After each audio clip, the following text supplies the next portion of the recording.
Good day, everyone. Thank you for joining us for this webinar today. My name is Johanna. I'm from the UN Innovation Network. And I'm thrilled to see so many of you joining today for this call on behavioral insights and COVID-19. I would like to give you a little bit of background and a little bit of a backstory to the UNBI group that is hosting this webinar and that many of you have joined over the past couple of days. So in 2018, we hosted the first UN Behavioural Insights Day to help create a little bit more awareness about this field of behavioural science and how it can be used for the work of the UN. And it was a tremendously successful day with a lot of speakers coming to mainly New York to present their work and share with colleagues in the UN how behavioural insights could be used for our work. And building on the success of this day, the team behind the day decided to host it again in 2019. But they aimed higher at that time, and we decided to host a UNBI week. So where's my slide? There you go. A UNBI week in New York, as well as in many other locations all around the world. You can see all the entities that participated as part of that week. And we had some really fantastic speakers join us. We had Cass Sunstein, Angela Duckworth, Elder Shafir, just to name a few. All the sessions were recorded, so if you're interested, you can find them on our website. And yeah, this was really a fantastic effort and a tremendous success. And because of that, we decided to launch the UNBI group, which has now grown to close to 200 colleagues from all across the UN. I think there's 30 or 40 entities represented in it, so really super exciting for us. We had lots of plans for the group this year. We had knowledge sharing sessions planned. There was a BI Academy. We had ideas of running sludge audits together. We had also hoped to host another BI week. Some people were even talking about making it a BI month. And then, yes, our plans got a little bit derailed as COVID-19 hit. But that's really okay. We're all about innovation. We're about being agile and flexible. And so we changed course and decided to host this impromptu virtual BI week. Specifically exploring how colleagues from the UN can leverage BI in their response to COVID-19. And we started on Monday with a discussion with Dan Ariely, and today we're going to explore how UN entities are planning to use BI in their work. And tomorrow we're hosting a virtual hands-on session, more like a workshop, with BI practitioners who have already experience in that. If it sounds interesting to you, please feel free to join the BI group, join any of our meetings. The bit.ly link is in the bottom corner. It will also take you to our website where you can see all the recordings from previous sessions. All right, one more slide, because this week is very much about learning from others and sharing a lot of information out. We wanted to make sure we're creating a space where you can connect with each other and learn what you are working on, find synergies, maybe find opportunities to collaborate, exchange experiences. So next week, we are going to send out an invitation for a virtual BI coffee chat. And what that will mean is that we'll have a call where we will invite you to go into breakout groups, and without absolutely any agenda and in a very informal setting, just want to give you an opportunity to get to know some colleagues from another entity and see what they're working on, and really just connect very loosely over a cup of coffee.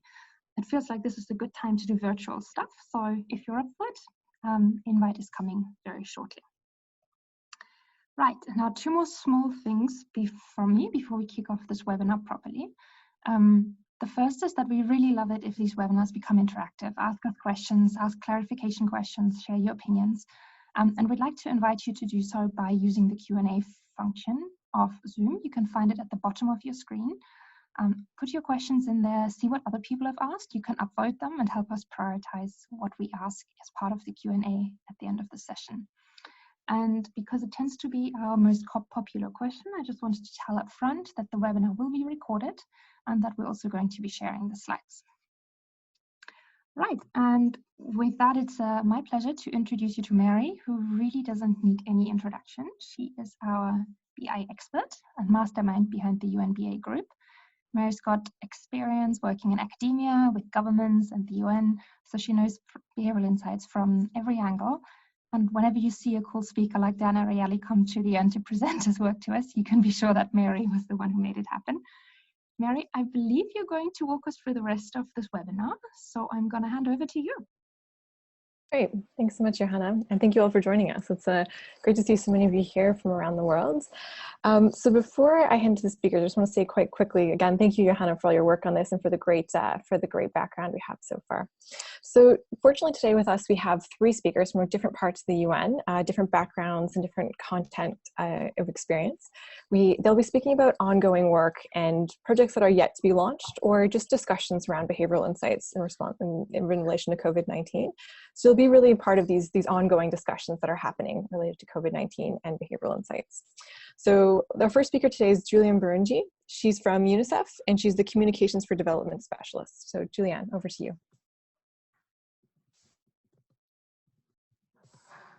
Thank you.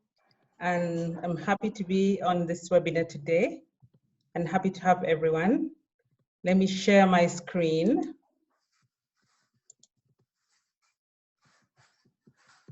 Do you see my screen? We see it, but not yet in full screen. But not yet in full screen. Okay, full screen. Is that full screen yet? It is. Wonderful. Thank you. Okay, great. Okay. Sorry.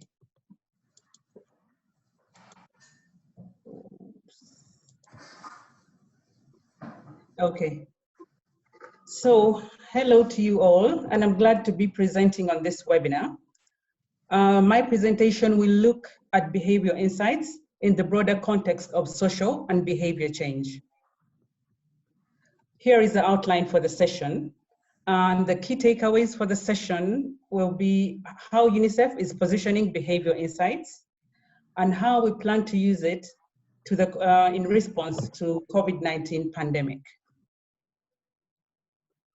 We'll start with the definitions for social and behavior change and behavior insights so we can set a common understanding.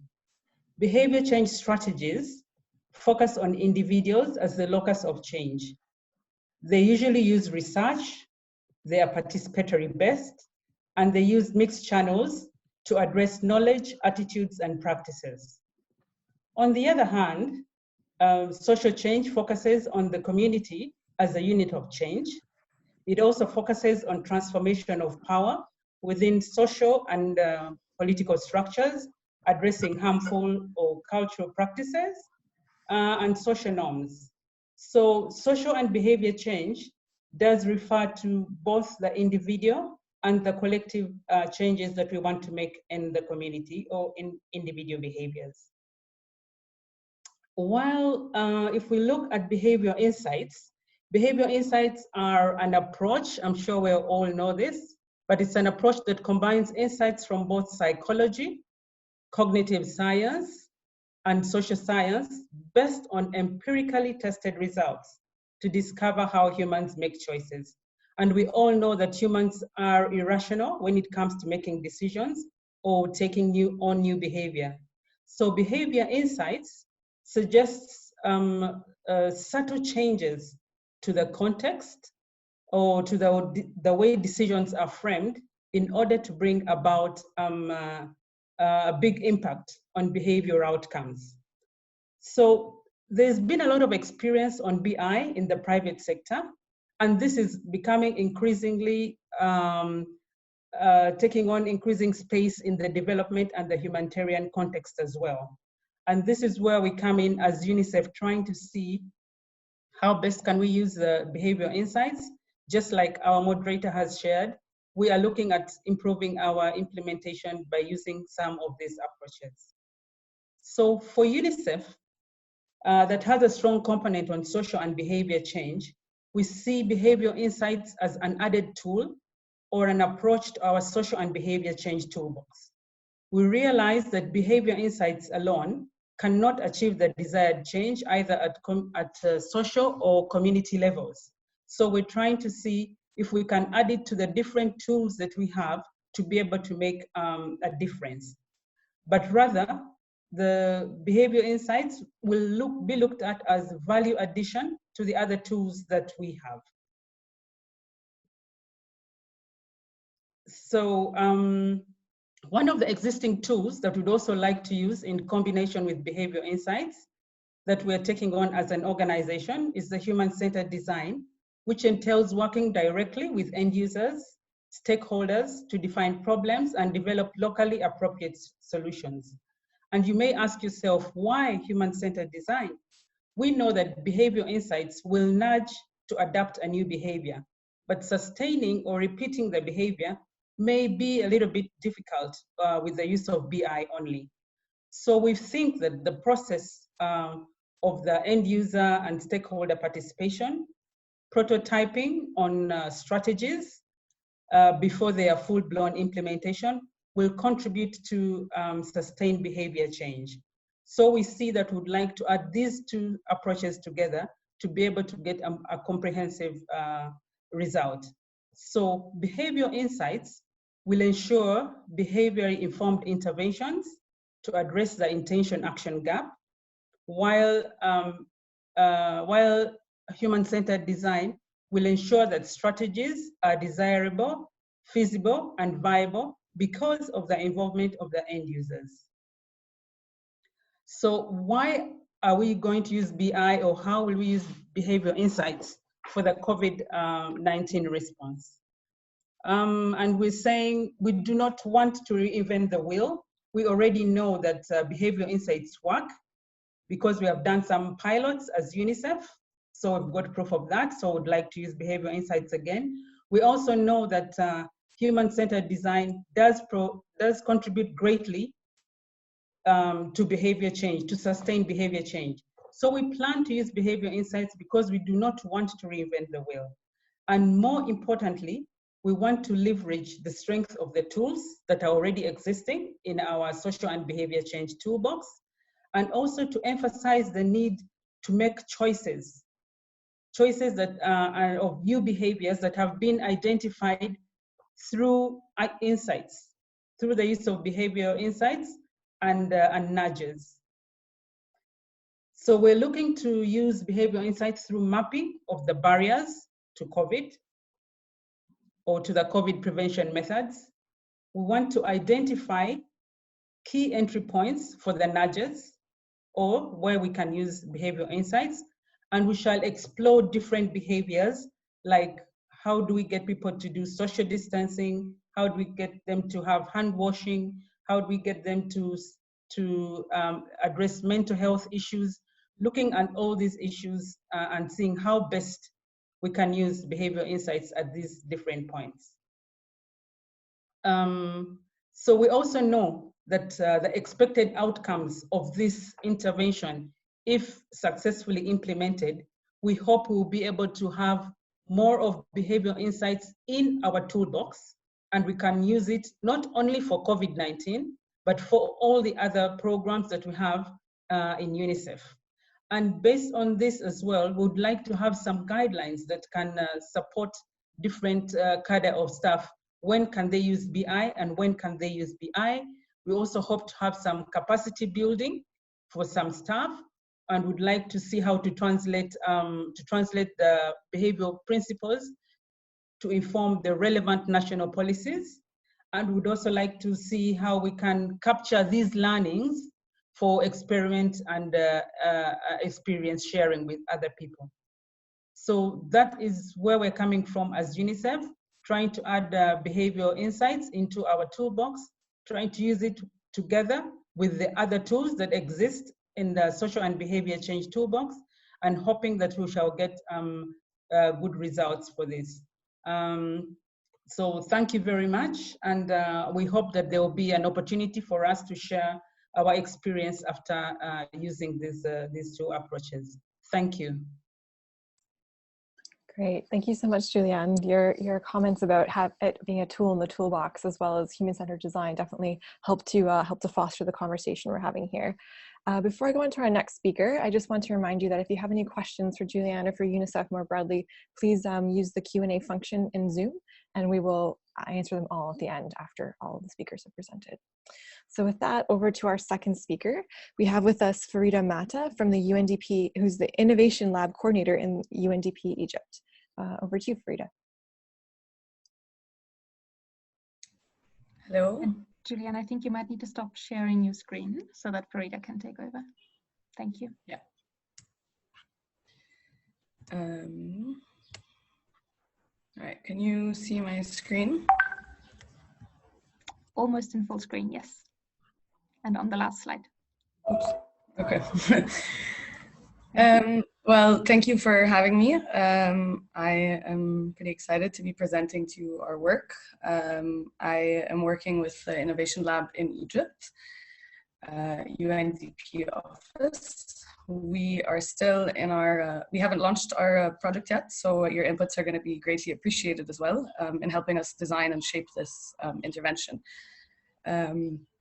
So what we're trying to do is use behavioral insights to encourage a set of positive behaviors, including physical distancing as our main intervention.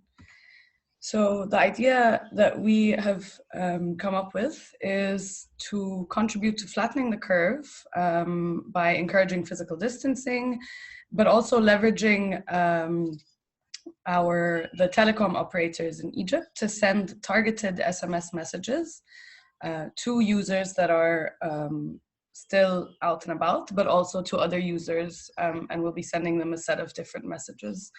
The positive behaviors that we want to cover are remaining at home if possible, practicing physical distancing whenever you are around people, practicing hygiene, washing hands, using gloves and wearing masks when in public, and also reducing the spread of misinformation. And the objective here is to nudge people to start changing their behaviors, applying these positive behaviors, and hopefully this will contribute to flattening the curve. In Egypt, we actually, the measures are quite loose. Right now, they've relaxed some of the measures, and people are starting to reintegrate. So we're now kind of reshaping our messaging to make sure that we address the changes happening on the ground.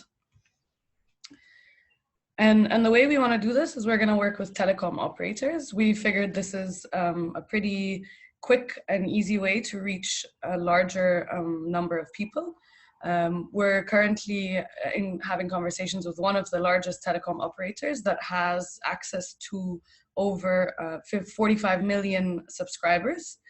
And our telecom operators will be helping us with the clustering when we send out our targeted SMSs.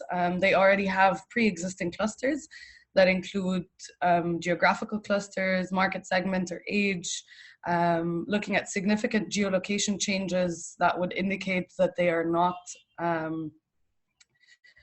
that they're not just going to and from their homes or to work or a supermarket, but actually engaging in behaviors that are not recommended by WHO. But also looking at telecom tower traffic as they reopen malls and shopping centers and so on, how we can target the people that are in visiting those specific areas and make sure that they're following proper hygiene standards.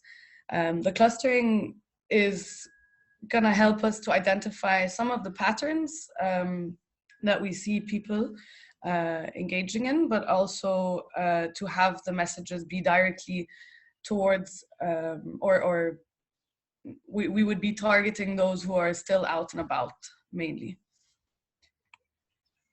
Some of the example messages that we have developed, we've tried to cover a set of different biases in our messaging. And for example, we're still in discussions now with the telecom operators whether or not they'll be able to provide incentives for some of our users that are exhibiting positive behaviors. So one of them is stay home and enter a draw to win, and then the telecom company would provide us with an incentive. So for example, if they could provide maybe a few, a gigabyte for free, or they can provide some free minutes and so on. Another message, for example, is targeting the younger segment, and we're discussing differences in immunity and indicating that maybe the younger ones are not, or the way that it's marketed or the way that it's being understood now by the public is that the younger generations are not as at risk. So we're trying to still indicate that even if you are not as at risk as your elderly citizens, please make sure to keep those people in mind. And we've incorporated, we're trying to make it more personal by including that our parents and our grandparents, so making it more personal for the reader. We're also looking at promoting the online programs that a lot of the public sector has quickly moved to develop online programs for renewing licenses and paying taxes and so on, but also for bank services online and for telecom services online and other online services that they can refer to. So we're still looking at how we're going to be measuring our impact. We're thinking of using the links as an indicator. So if we're going to be using links in the messaging to be able to follow along whether or not people have actually followed those links. And also due to privacy issues, there's a little bit of a challenge here in that we are unable to have our BI team and the BI consultancy that we're working with to analyze or have access to the data. Rather, the team of the telecom operator is the one that's going to have access to this back-end data, and they're the ones who are going to help us with analyzing this data. So we want them to be looking at changes over time in behavior, monitoring those telecom towers, looking at changes in geolocation, and engaging with the links that we're sending. And that's it. Thank you. Great. Thank you, Frida. It's really a great case study example of your thinking and the approach you've taken. It's definitely clear you've done a lot of thinking already. So up next we have Claire Hobden, who's with us from the ILO. She's a specialist on vulnerable workers there. She's also a trained behavioral scientist. So very much looking forward to Claire's reflections on behavioral perspective overall. Over to you, Claire.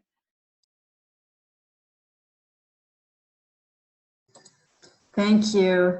Sorry, I'm just getting organized here. So thanks a lot. I'm very happy to be here. And yes, I'm just going to say a few words about what the ILO has been doing on coronavirus and the informal economy. And what I'll do afterwards is give my own perspective on what some of the behavioral challenges are underlying this. So to start, okay, so we've heard a lot about the behavioral dimensions of the COVID-19 crisis, about, insofar as how it deals with individual behavior, so social distancing or physical distancing, washing hands. And basically, I think a lot of the discussion that hasn't been taking place as much is one that deals more with some of the structural issues that have been underlying the crisis. So one of them is really on the labor market. We know that the coronavirus has had a major impact on labor markets.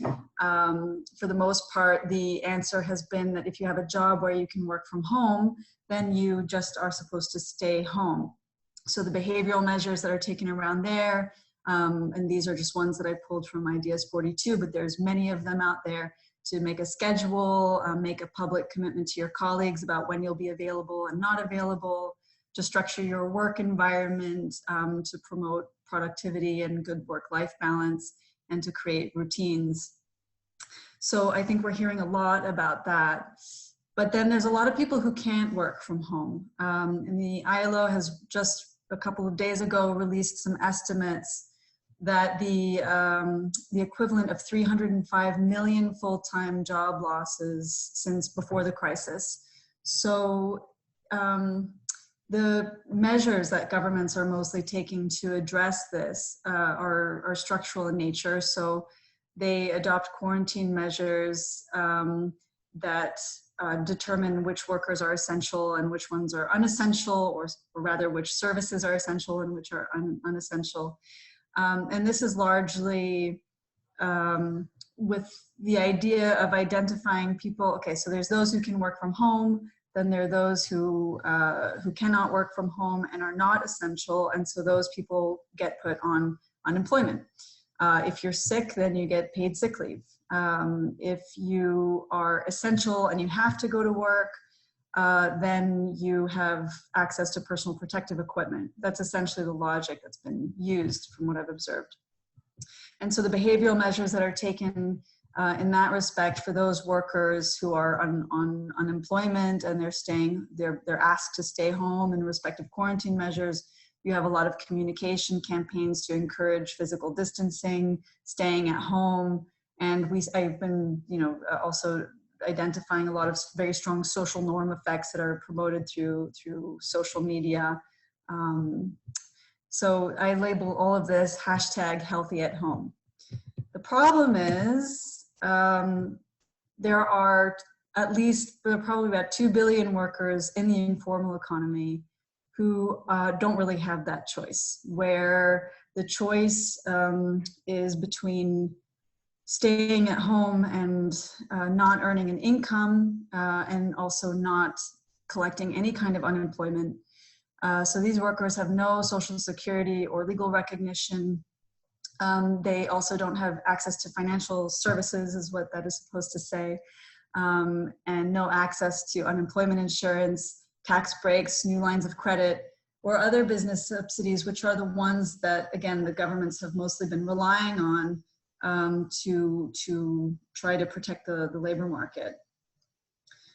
The ILO's also estimated that there's a 60% loss of earnings in the first month of the crisis, and that goes up to 80% in Africa and the Americas. So this is having a huge impact on poverty, which is expected to increase by almost 34 percentage points.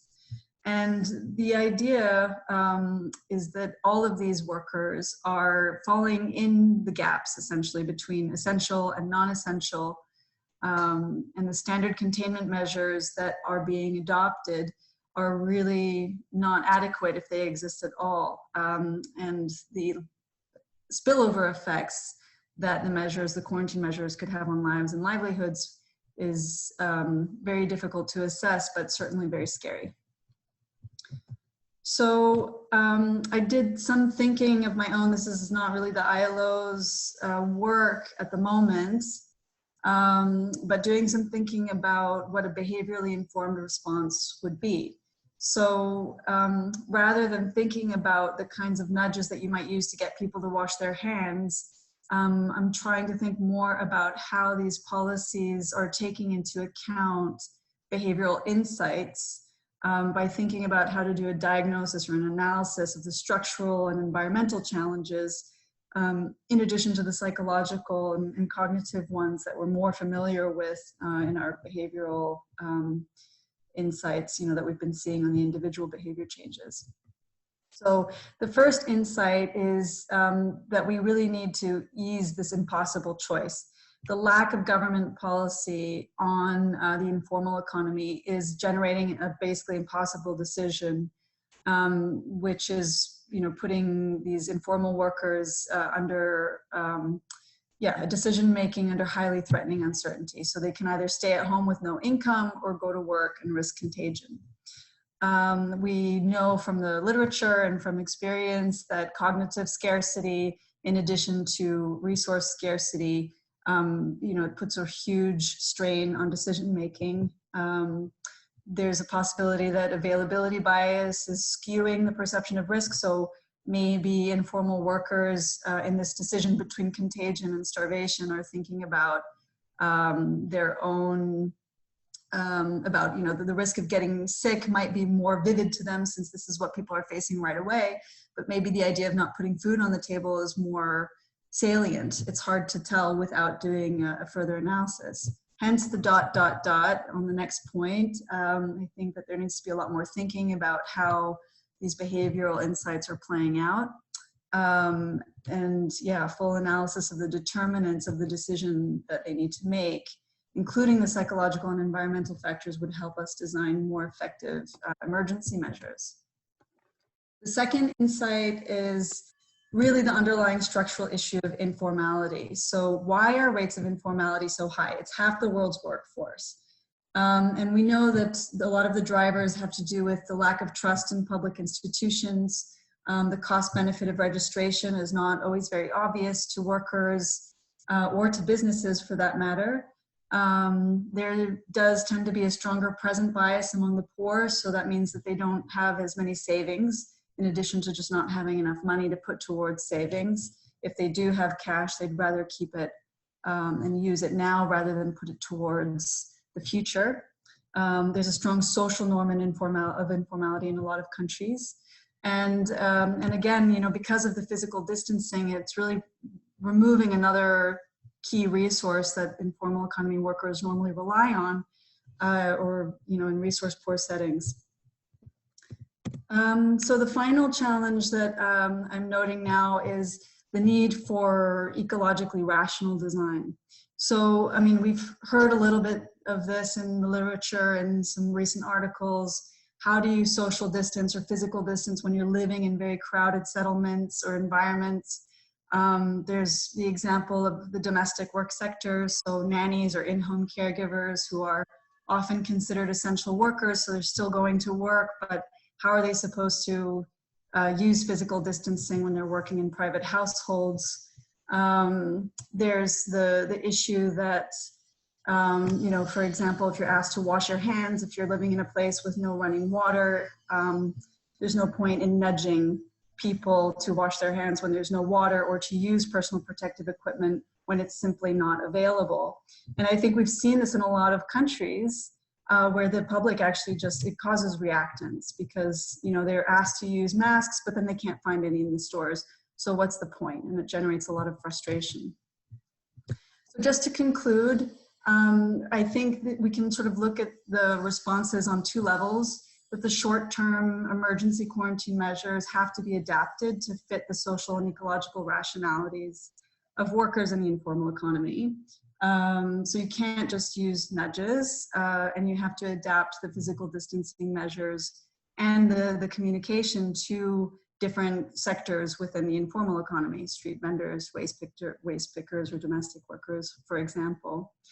And then on the mid to long term, the promotion of formalization, which really cuts to the core of, you know, people's basic cost benefit analysis of their day-to-day life.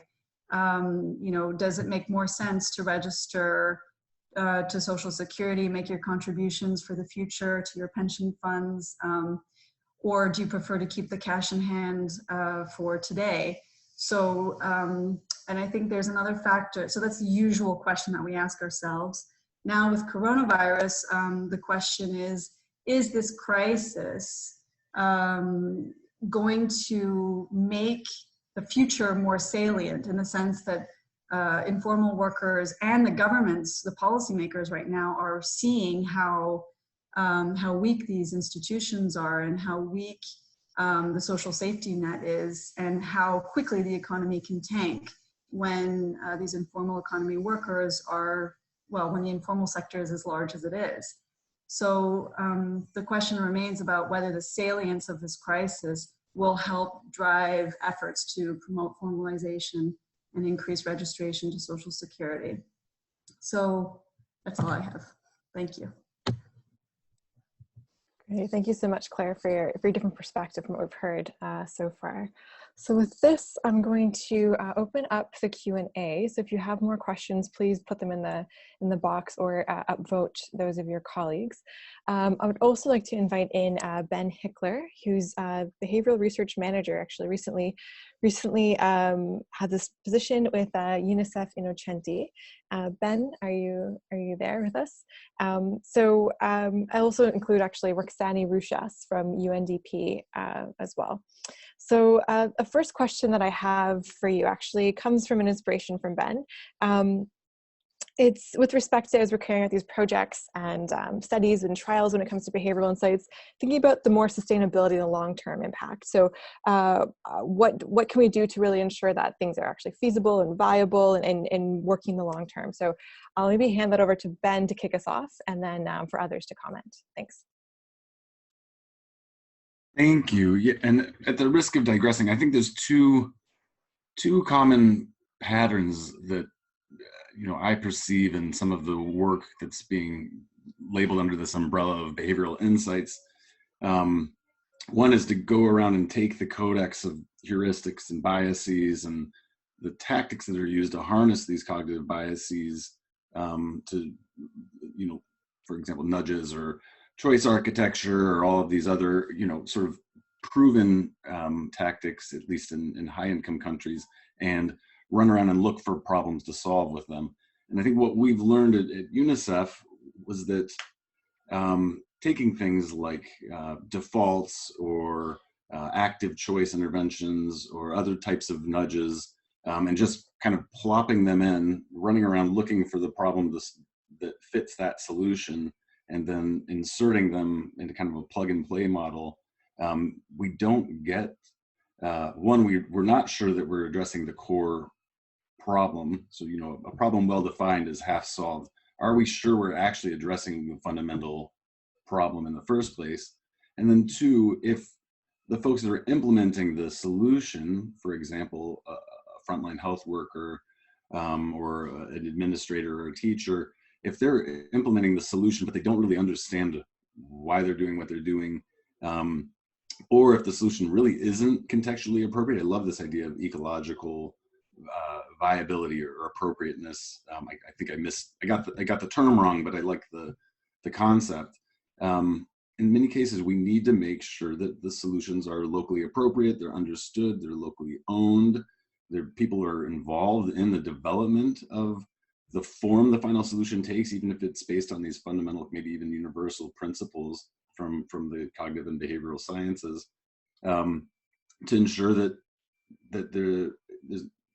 it isn't just a one-off experiment or a pilot or a project, but that you can get a long-term sustained and scalable intervention that works, over a period of time and works at the kind of scale that we need these things to work for in the context of a pandemic. So I'll stop there, and then I hope this is like a discussion and a back and forth conversation. Yes, thanks, Ben. Does anybody else have any comments? I know, Claire, you were referenced a bit in that and what Ben said, so if you have anything to say.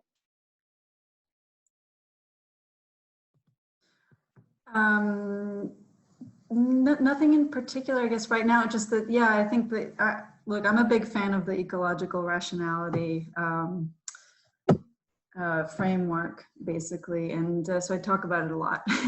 And it's essentially that it's taking into account the whole environment in which a decision is being made in a way that's maybe not the same as a traditional nudge in the Thaler and Sunstein model of things.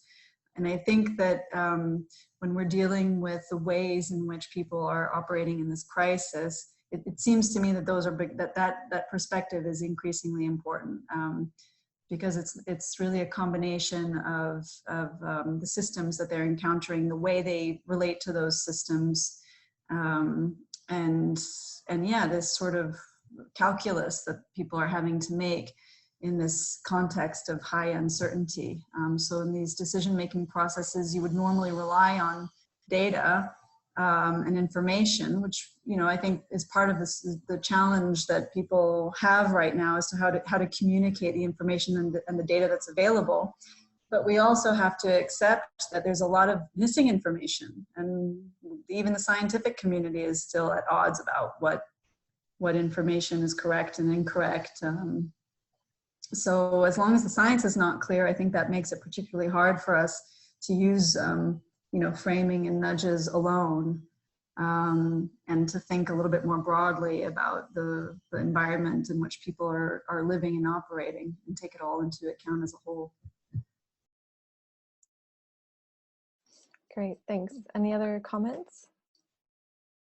Maybe to weigh in very briefly, Mary. Good afternoon, everybody. My name's Roxani Rochas. I work with the UNDP Regional Hub for the Arab States, based in Jordan. So in terms of how we're seeing BI responses shifting a little bit as we move to the recovery stage, And this is something Farida pointed to briefly in terms of having to adapt messaging as well in this fast-moving environment. We already have a couple of offices that are starting to look at applications more post-crisis or in the transition stage, and picking up also on what Dan Ariely said the other day on sustainability of behaviours, and our UNDP country office in Jordan is trying to pick up on what are some of the positive behaviours that we've seen during this period that we might want to keep. So it could be, for instance, reduced car usage. It could be all the wonderful community care practices that we've seen emerging. So how do we hold on to those? And then from a longer term perspective, also in Kuwait, we're seeing our office picking up on some of the challenges, for instance, mental health vulnerabilities that have really surfaced during this time. And how to work on those. So I think that's all for now, but maybe just to pose the question to the panelists and audience, maybe on that, and how we might be able to identify some of these positive behaviors. Great, thanks, Roxani. Any other comments before I go to the questions that are in the chat function here, or in the Q&A function? Okay, great. I'm sure there'll be more opportunity to comment on these. So I'd like to ask a question for Katerina Kwai. Would you mind asking a question directly? Are you interested in doing that? If so, I can give you the floor. It's with respect to an effective and sustainable, what kind of rewards would work? Digging a bit deeper into what kind of behaviors could this inadvertently trigger and some of the potential unintended consequences. So Katerina, would you like to elaborate on that, or I can give you the floor. Johanna could help me here. Hi, can you hear me? Yes. Hi, everybody. Thank you so much to the panel. So I have, my question's a bit more cruder than some of the more sort of sophisticated interventions around BI nudges. It's more about incentives.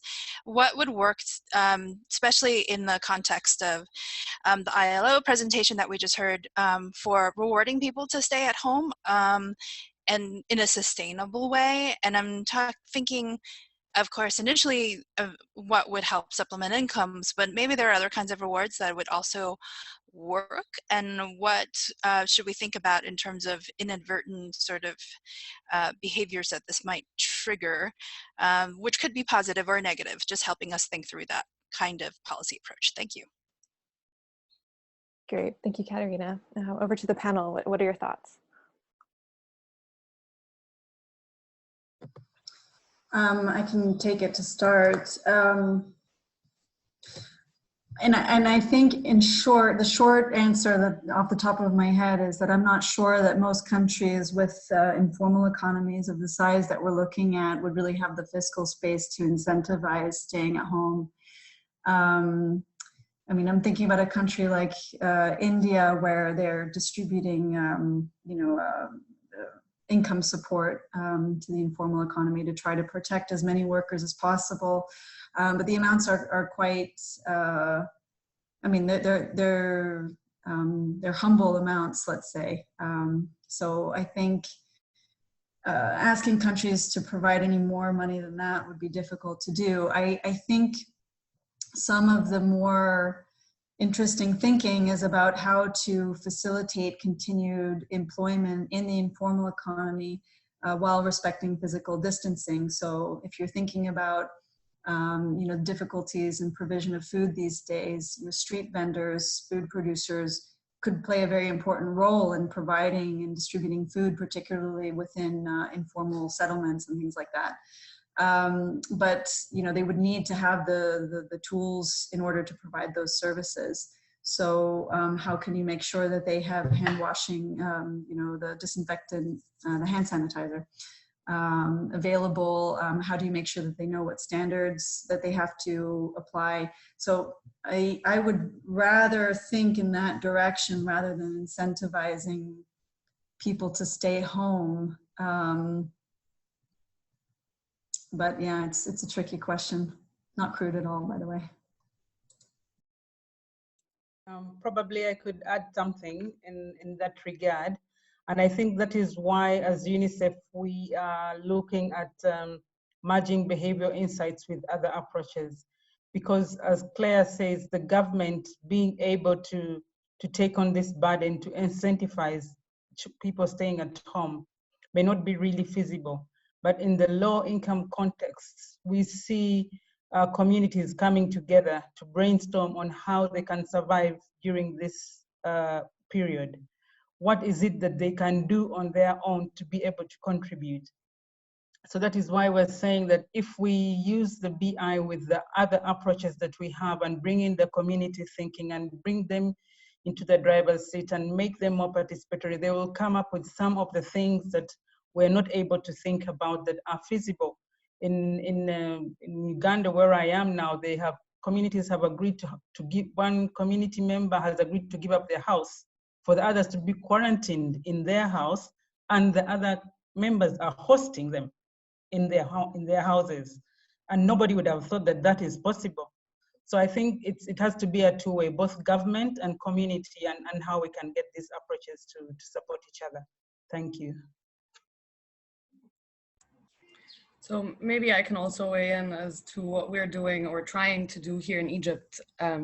We are not able to reach everyone and incentivize the whole population, but the target population that we're looking at through our campaign or for using the nudges would be asking the telecom providers to provide these incentives to those that are receiving the nudges. So if we're able to have the telecom operators provide extra internet packages or some free minutes or something that, or maybe even engaging with partners and seeing if other partners would be able to provide some sort of reward for those that are positively changing their behavior.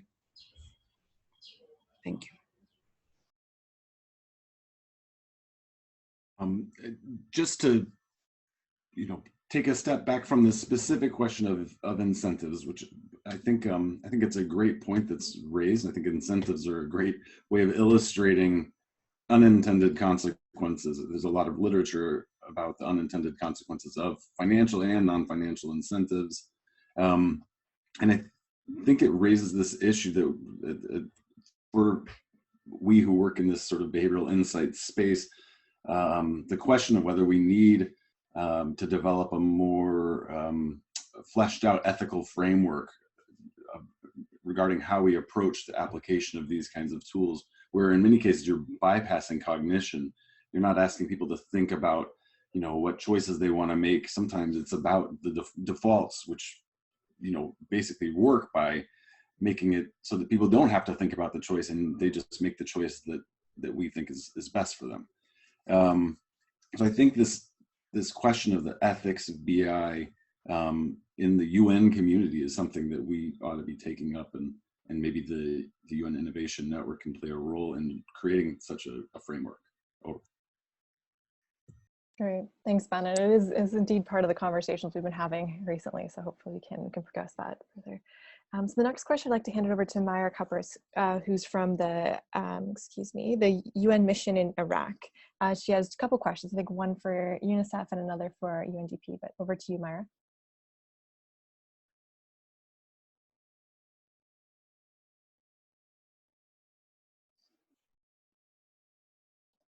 Myra, we can't hear you yet. You should be able to speak. Maybe you need to... Yes, now we can hear you. Please go ahead. Oh, okay, cool.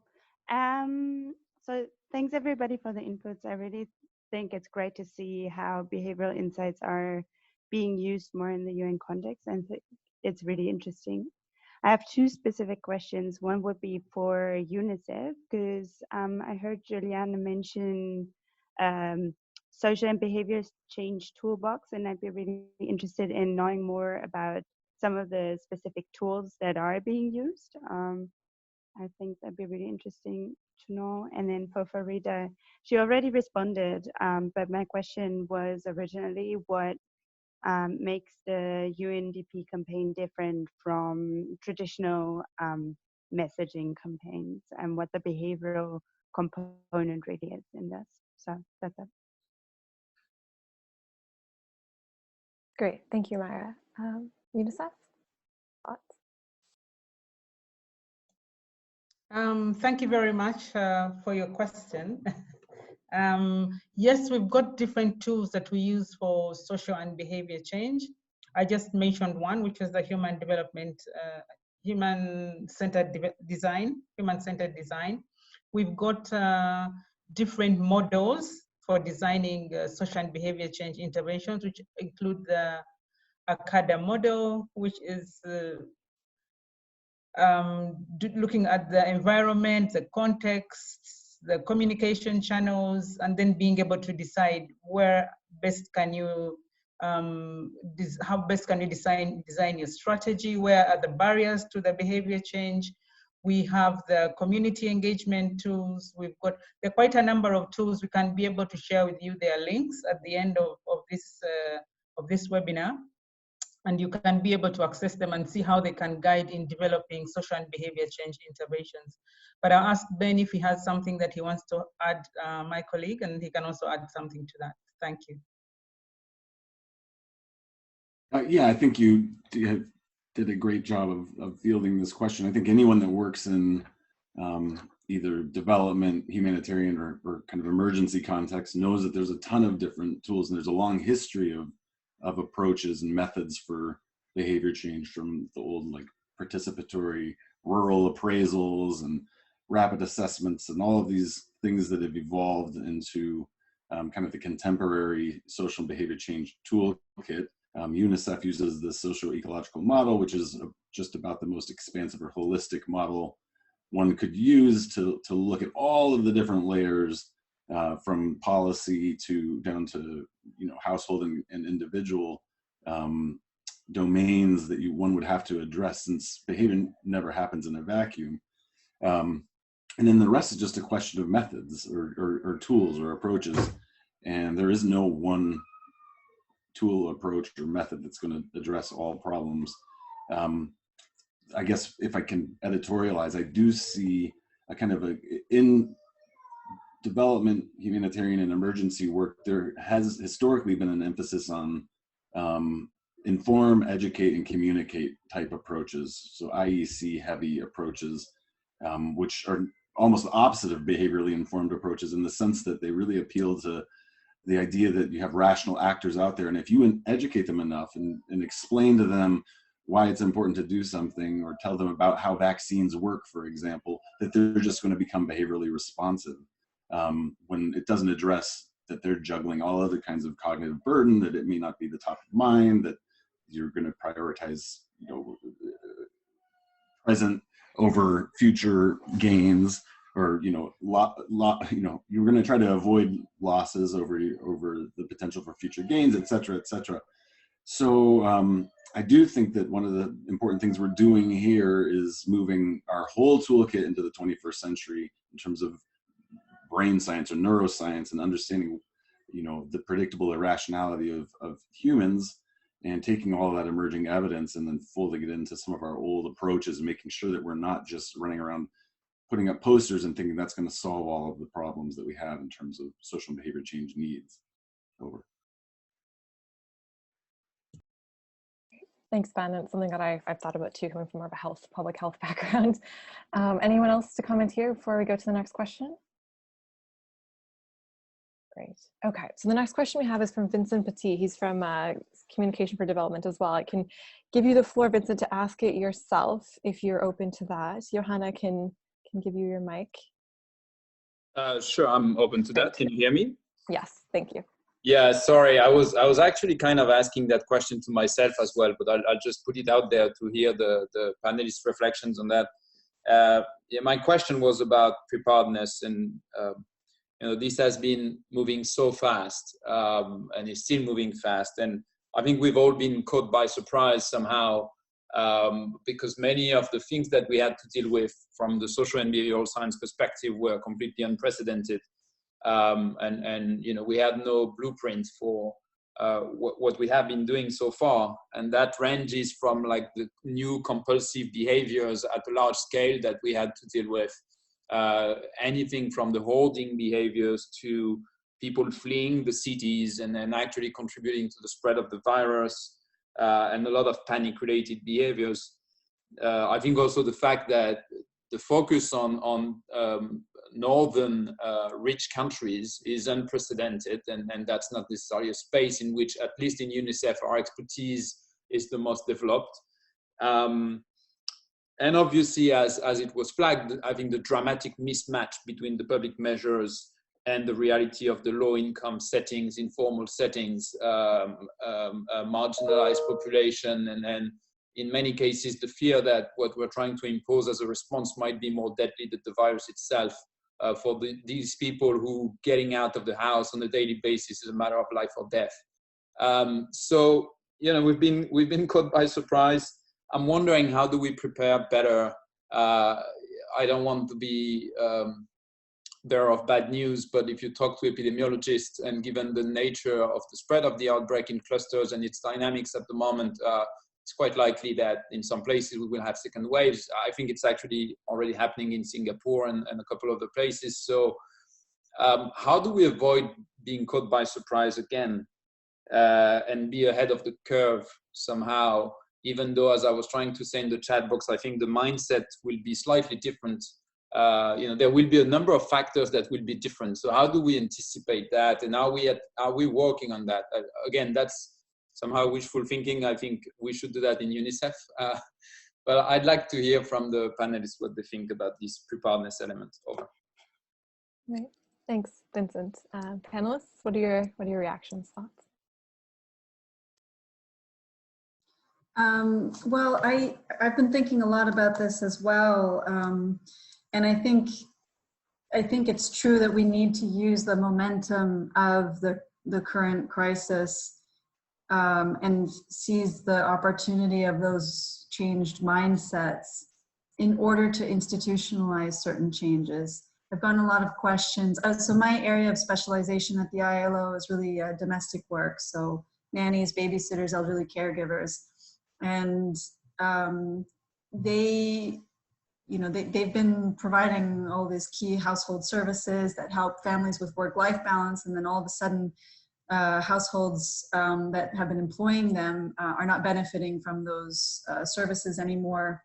And so all of a sudden they have to make all the meals themselves, take care of the kids, school the kids, work from home at the same time, clean their homes, all of the stuff that they weren't necessarily used to handling entirely on their own. And so the question often comes up, is this going to change? Are things going to go back to normal after the crisis? And I think the key is really to seize these opportunities while the government's attention, these policymakers have their attention on these questions. A lot of these issues that have always been there have become more salient. So we can use those opportunities, I think, to say, listen, these are the stopgaps that are necessary. This is the way in which institution strengthening should happen going forward. I keep thinking about the informal economy as basically having been this invisible safety net that we were all relying on without really noticing it. And then all of a sudden, the lights came on and we realized that the safety net is weak. And so we really need to address it. So I think this is very salient for policymakers right now. And I think that in the emergency measures, there's small changes that are being made. So for example, in Spain, they were using unemployment insurance to cover a lot of workers, and domestic workers there are covered by the law. They technically have Social Security rights except for unemployment insurance. So there was a big push from the trade unions and civil society to say that domestic workers should be included under the emergency measures to unemployment insurance. So the Spanish government reacted. They said, okay, you're right, they should be covered. Now the question is, are they going to stay under the unemployment benefits after the crisis or not? And this still remains to be seen, but I think this is where, you know, the ILO works with our traditional social partners, trade unions and employers organizations on the ground. And I think this is where it's really in their hands to push forward and say, okay, well, these measures that have been taken are good ones and they should be institutionalized to prevent and strengthen the informal economy from future shocks. So that's sort of my thinking about using the present moment to better prepare for the future. And certainly, like with any feedback, it's more effective when given in the moment. And so this is when it's happening, and this is where I think we should be communicating as much as possible with policymakers to give them the tools that they need to prevent this from happening in the future. Great. Thanks, Claire. So I see we've reached the end of our hour here, and I know Farida needs to leave, so I'll say thank you for joining us, and very much appreciate your presentation as well as your feedback. For anyone else who has quick reactions, we can continue on for a couple more minutes if you're able to stay before I conclude. So anybody else would like to add to Claire's comments or Vincent's questions before we wrap up? Just say thank you, and please feel free to reach out to me with any questions. Farida, before you go, do you maybe just want to put your contact details in the chat?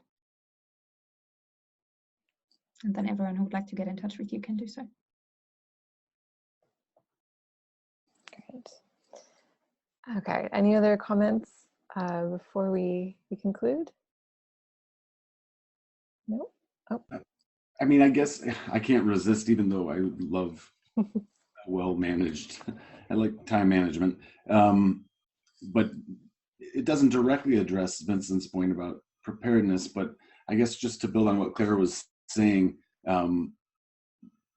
the epidemics and outbreaks are driven by human behavior, and so many of the other sort of challenges that sort of the global community faces are the most important and most tricky bits to solve are the human factors, the human dimension or the anthropological dimension.